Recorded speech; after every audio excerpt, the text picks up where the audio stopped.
Hey Sag, this is Tara from Tara's Tarot, here with your June-July 2020 reading.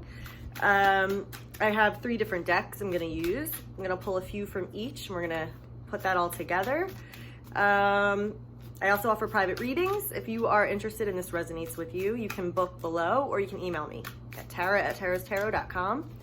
All right, God, what do we have to know about Sag? What is going on with Sag? June, July 2020. So you've got a lot of eclipses going on, a lot of crazy astrology, lots of changes. So let's see how this is manifesting for you guys. All right, we got our first row. Let me pull from the second. Oh, sorry, I didn't say. This is the Druid Craft, and now I'm going to use the Robin Wood. Messages for Sag, June and July. What are the messages Sag needs to know to help them move forward, to give them clarity?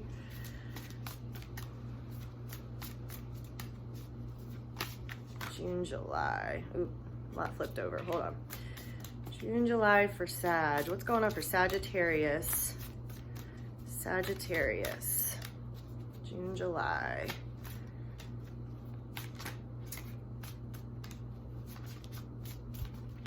Okay, we got 3. Okay, let's start with these, see what we got.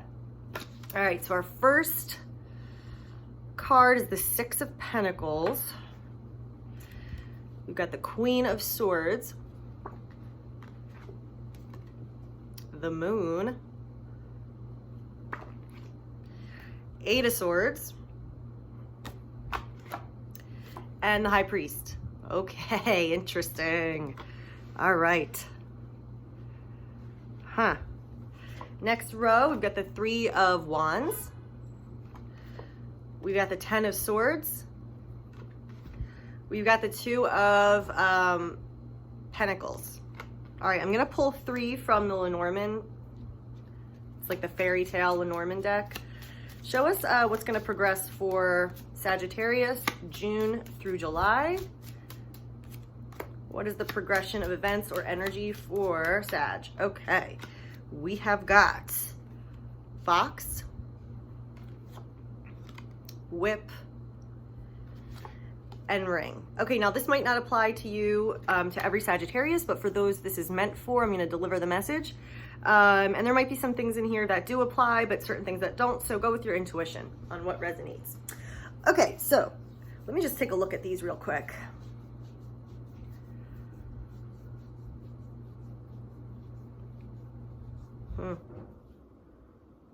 Okay, yeah. I feel like this has to do with some kind of a commitment or partnership, some kind of a agreement or relationship or dynamic between what your relationship is, how things work, what the agreement is. And there seems to be a lot of strife and conflict around this. A lot of uncertainty, having a lot of emotional triggers come up, a lot of maybe buried subconscious emotions, things you've maybe wanted to run from or hide from. So a lot to grapple with, a lot to try to discern, a lot to try to clarify within yourself. And there's a lot of, it's saying you have a lot of fear. Like there's a lot of fear that's preventing you from moving forward. You feel trapped, you feel stuck, you don't really want to look at the truth of the situation necessarily, or some aspects of the situation or of the relationship. It's like you're afraid of what the outcome will be if you acknowledge this, or if you make a decision, if you move forward, you're afraid of the outcome, you're afraid of what that means, you're afraid of getting hurt, but you're kind of keeping yourself, you're holding yourself prisoner in a way, which is even like a more uncomfortable place to be. And it's just an illusion. It's just your fear is kind of keeping you stuck. And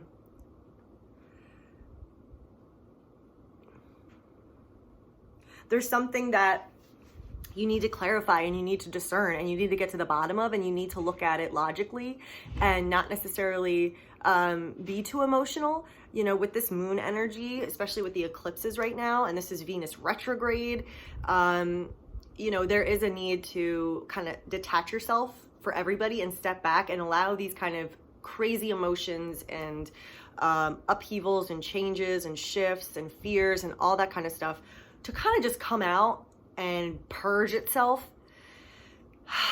And it's uncomfortable. You know, we don't really know, where is this road going, what's going on. Things that seem real are actually an illusion. Things that are an illusion actually seem real. So it's very confusing. But that's why I think with this Queen of Swords, you need to look at this objectively and look at the facts, sit with it. Don't get overly emotional. Don't get emotionally attached and react out of fear. Because there's some kind of like a need for logic to move forward and to free yourself from this prison you're keeping yourself in of worrisome thoughts, fear thoughts.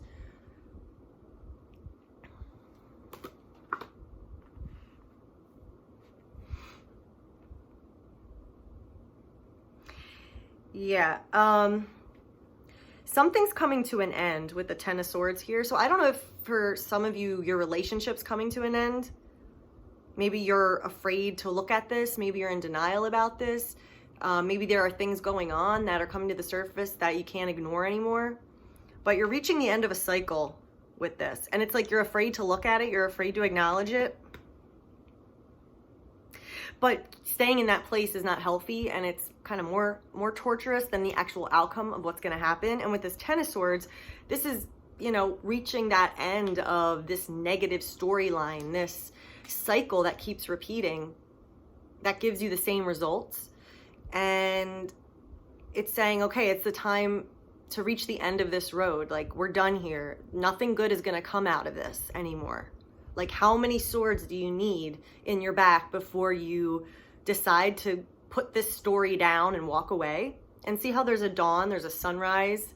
So it's like, yeah, this is going to be better from here on out. When you admit and accept and kind of come to terms with whatever is meant to end in your life, whether it's an unhealthy relationship dynamic, whether it's keeping your thoughts to yourself and not feeling empowered to act on your feelings or have communications, or whether it's your actual relationship is coming to an end. Once you get there and accept that, you're going to feel so much better.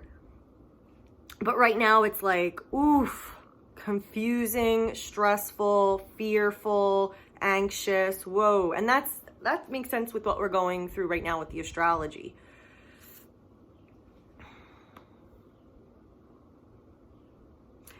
Yeah, your reality is transitioning. Okay, so after this Ten of Swords, we have the Two of Pentacles. So it can kind of feel like you're walking a tightrope, or you're having to keep your reality, like juggling your reality, being flexible with the changes occurring in your reality. Like, you don't really have a firm footing to stand on, and you need to keep moving with the changes, you know, hang in there until things are ready to form a new foundation for you to rest on, to land on, to build off of.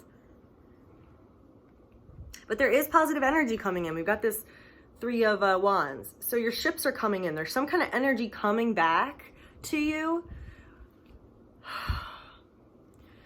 that's going to kind of feel revitalizing, or provide more energy or a direction forward, or give you insight into what is worth, where is life taking you? What is life bringing to you? You know, what energy is coming back from what you've put out there?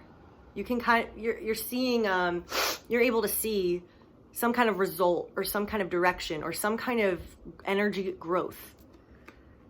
So that's good. I mean, I feel like you just have to you're kind of really reflecting and delving into, whoa, what is going on here? What do I have to leave behind? What am I scared to face? And once you do, it's like, or maybe maybe the Three of Wands is even assistance, like helping you get there.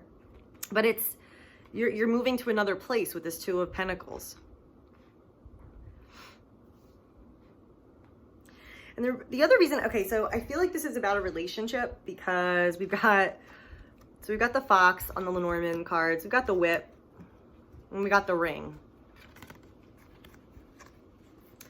So this is like an argument over someone being distrustful, someone manipulating, someone being sneaky, someone lying, someone having an agenda, someone being crafty and sneaky behind the scenes, not showing you all the information, not telling you everything you should know.